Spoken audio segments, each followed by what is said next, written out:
Hello everyone, this is Suman from techbetrust। Viewers, আপনি আপনার Facebook গ্রুপের জন্য কিভাবে একটি কাস্টম ইউআরএল সেট করবেন, আজকের এই ভিডিওতে আমি আপনাদেরকে সেই প্রসেসটি দেখাবো।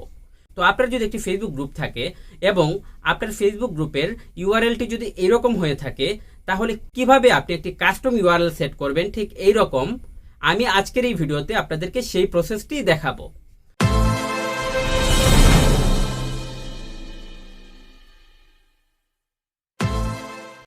হ্যালো এভরিওয়ান, ফেসবুক গ্রুপের জন্য কাস্টম ইউআরএল ক্লেম করতে হলে আপনাদেরকে প্রথমেই একটি ব্রাউজারে ফেসবুকে লগ ইন করতে হবে।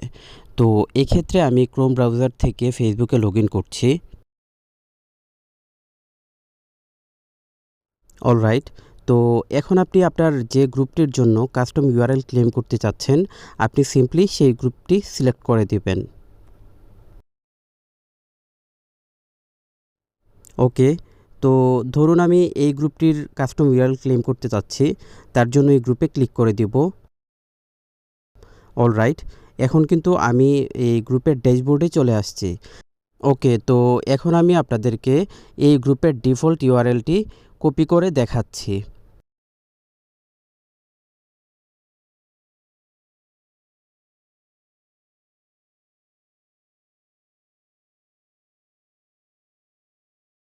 ওকে, তো আমি যে ইউআরএলটি কপি করেছি সেটি গুগলের অ্যাড্রেস বারে সার্চ করে দেখিয়ে দিচ্ছি। তো আপনারা কিন্তু দেখতেই পাচ্ছেন আমার এই গ্রুপের ইউআরএলটি হচ্ছে এটি। তো এখানে কিন্তু 1 2 3 4 এরকম একটি সংখ্যা দেওয়া আছে। তো এটি কিন্তু ডিফল্ট অবস্থায় এই ইউআরএলটি ছিল। তো এখন আমি এই গ্রুপের নামের সাথে মিল রেখে আমি কিন্তু আমার কাস্টম ইউআরএলটি সেট করব। তো আমি এখন কাস্টম ইউআরএল ক্লেম করার জন্য আবার ওই ড্যাশবোর্ডে চলে আসলাম। ওকে, দেন এখন এখান থেকে গ্রুপ সেটিংসে ক্লিক করব। অলরাইট, দেন এখানে কিন্তু দেখতে পাচ্ছেন ওয়েব অ্যাড্রেস। তো এইখানে জাস্ট আমি ক্লিক করে দিব। তো এখানে আপনি যে ইউআরএলটি ক্লেম করতে চাচ্ছেন, আপনি সিম্পলি সেই নামটি লিখে দিবেন। তো ধরুন আমি tahirpur.com এই গ্রুপের নামের সাথে মিল রেখেই ইউআরএলটি ক্লেম করতে চাচ্ছি। তো এখানে কিন্তু দেখাচ্ছে আমার এই ইউআরএলটি অন্য কেউ নিয়ে নিয়েছে, যার কারণে আমি এই ইউআরএলটি নিতে পারছি না। তো আমি আরেকটি নাম দিয়ে ট্রাই করে দেখব।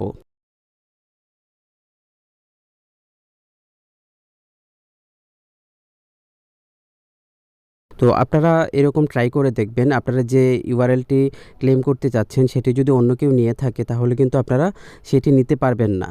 অলরাইট, তো আমি এখানে tahirpur.com লিখে দিলাম। তো এখন কিন্তু দেখতে পাচ্ছেন এখানে সবুজ টিকমার্ক চলে আসছে। আমি এই ইউআরএলটি নিতে পারবো। এখন আমি যদি এখানে সিম্পলি সেভে ক্লিক করে দিই, তাহলেই কিন্তু আমার এই ইউআরএলটি ক্লেম করা হয়ে যাবে।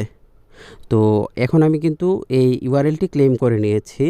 তো এখন যদি আমি আপনাদেরকে আবারও এই আগের ইউআরএলটি দেখাই, তাহলে আপনারা কিন্তু দেখতে পাচ্ছেন এখানে আমার আগের ইউআরএলটি হচ্ছে facebook.com/ এই যে 1 2 3 4 এর মতো যে যে যে সংখ্যাটি আছে এটি, এবং এখন আমি যেটি ক্লেম করেছি সেই ইউআরএলটি হচ্ছে এটি। তো এভাবেই কিন্তু আপনারা আপনাদের ফেসবুক গ্রুপের জন্য খুব সহজেই কাস্টম ইউআরএল ক্লেম করে নিতে পারবেন। তো আমি আপনাদের বোঝানোর জন্য আমি আবারও আমার ডেস্কটপে একটি নোটপ্যাডের মাধ্যমে আপনাদেরকে দেখিয়ে দিচ্ছি যে আমার ডিফল্ট ইউআরএলটি কী ছিল আর কাস্টম ইউআরএলটি কী ছিল।